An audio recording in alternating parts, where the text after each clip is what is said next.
So if you guys have sailed, a lot of you have sailed Flying Scots before. We got one that hasn't. I'm looking at you. MS&T Dad. I haven't sailed Flying Scot. Okay. So let's talk about the jib. Rachel, you want to show them how every triangle, right? A sail's a triangle.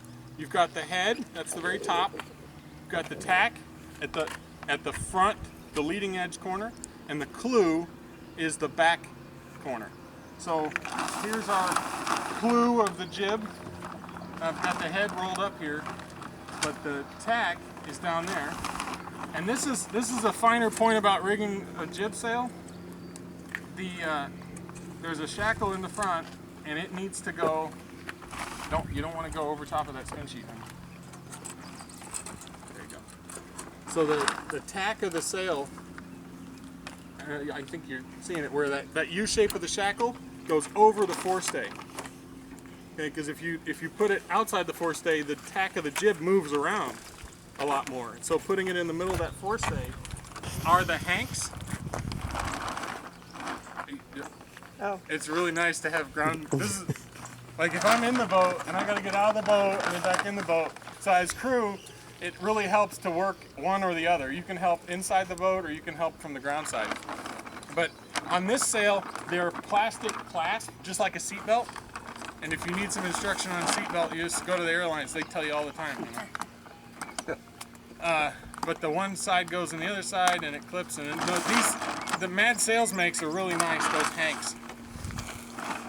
If you're just showing up, we were passing around a clipboard that has some sign-up information. Here it is. The juniors are joining us today. They want to get some experience on Flying Scot, and I'm really looking forward to that. You guys are going to do great today. So the hanks, you just continue clipping them on. You can't reach them because the boat's too tall. It's too tall. All right, you can set the trailer down. Okay. Because I'm not going to be in the back of the boat anymore. All right, so if you want some practice hanking on a jib, head up there and do it. The next thing that I'm going to do is put the boom on. We have a boom crush. It's right there. It's right there.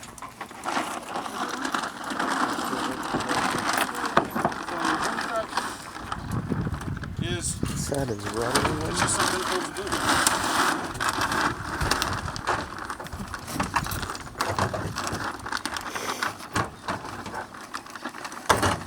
So we keep our sails tied on to the boom.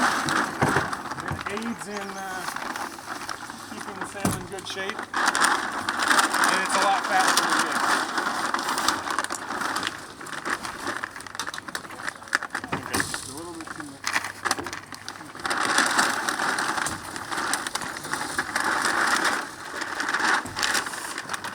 So a lot of the things on a Flying Scot are these tracks. The jib cars are tracks. That gooseneck fitting is a track. It's got a pin, and it's I don't know if you guys can see. They're just like on these jib cars here. You pull the pin and lift up, and it comes off. I've got some pressure on it. So it comes off and slides on. And it's spring loaded, so when it locks into that pin once it's there. Okay, so what did we do with the jib halyard? We're still attached to the jib halyard there. So now that Rachel's got the forestay reattached, we're just gonna, it's tight. So there are a lot of cleats on the boat. Most of these are cam cleats. They're an oblong cylinder. Can you guys see these cam cleats? Are you familiar? If you guys know what cam cleats are, I'll shut up. No, you're okay. You see how? So when you're trimming a line through a cleat, it'll let the line come through, but it won't let it go the other way. So to get the line out of the cleat, you just lift up. So a lot of I have 2 speeds, you know, go and stop, and someone says trim, and I'm like, okay, I'm pulling, okay, get it out. I'm like, because the opposite of pull is push, but it's just pulling in a different direction. And the lines, if you pull up, the lines pop out. The spinnaker cleat's the same as the cleat for the centerboard, the cleat for the Cunningham. They're all cam cleats. So once you've seen one, you've seen it. Just pull up on them, they'll pop out. We don't have any wind here in the parking lot, so I think I'd like to show them how to tack, like what that looks like. You think that'd be okay, Rachel? So I'm gonna raise this up. Here's our jib.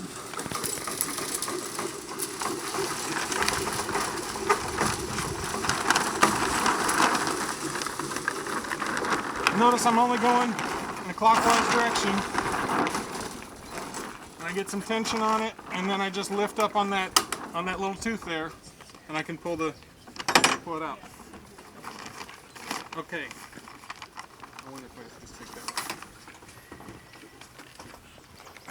So in the crew position, he or she is going to tell you, okay, we're getting ready to tack. Are you ready? What that means is you've got the working sheet in one hand, and the lazy sheet, the current lazy sheet. So you're ready. You've got both the lines. On my boat, I've got them continuous. So if I've got one, I got the other. Not all boats run like that, but you just want to make sure you've got both lines in your hand. So say that's this side. So the skipper's made the turn. When the jib is backwinded like this, and you're through the eye of the wind, like the bow has already come through, then you release the working side and pull it in on the other side. Now, sailing is very visual and sensual. If you're going slow, your body feels it. Your head knows it. Like, you guys know microscopes, they have like a coarse focus and then a fine focus.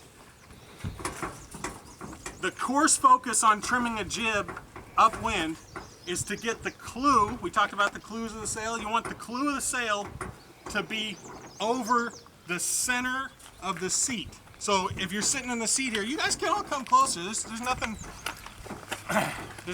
you know, you're going to be in the boat tomorrow. We want to make sure you know how this works. So the seat here, you see how it's like between here and here? And the center of the jib is about middle, okay? So first, you know, you come out of the tack, you want to get the jib to this position as quickly as you can. And after that, you look up, and there, you see that blue stripe that's up there? That blue stripe is a batten. That's the tiniest little piece of batten that comes in these sails. And we want to make sure at first that it's a little bit open. And here in the parking lot, it's kind of hard to visualize because the wind's actually coming off of our beam a little bit. Almost downwind. But where that batten gets to be parallel with the line of the boat. So you got your centerboard trunk is pretty straight. You got these non-skid marks are pretty straight. So first look, we want the clue over the center of the seat. And then second, we want to kind of make sure that batten is not hooked. You know, that batten is more than parallel. It's pointed inside the boat. And that's going to be, you know, a lot of people, they want to go and just trim. But if that top batten is hooked, it's in too tight. So you don't want it any more than parallel with the boat. And if you're a little slow or there's been a knock in the wind, you want a little bit more acceleration, you can open it up a little bit. Okay? So downwind, we're talking downwind now. All that was for upwind. Downwind, you want to ease that out, and this is great because we're actually in a downwind angle here. You want the top batten to be perpendicular to your, I don't know if you guys, I've got this VHS tape here. It's old, like my 3rd grade birthday party. It's not very good footage, nobody was there. But you see how it's perpendicular to the wind, okay? That's gonna give us, because downwind, it's all about drag. You know, it's like hang your shirts out, you know, you want everything perpendicular to the vector of the wind, 90 degrees. So you're visually looking at that footage, and the top batten, that's perpendicular. Are we?